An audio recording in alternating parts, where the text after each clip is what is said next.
mong malaman kung kailan ka kailangan. Parang di na naranasan, ikaw naman ang ipaglaban. Bakit ba laging isinasantabi ang iyong sarili para sa iba? Naghahangad sa taong di babalik.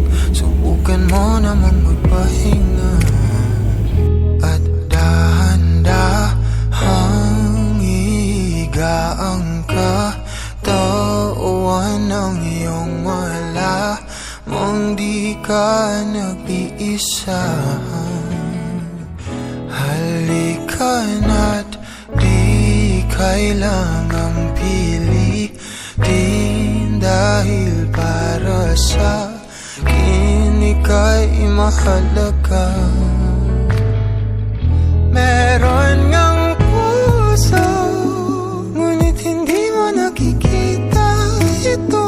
Kahit pa tayo'y nasa sulok, di ka pa rin magpapasuyo.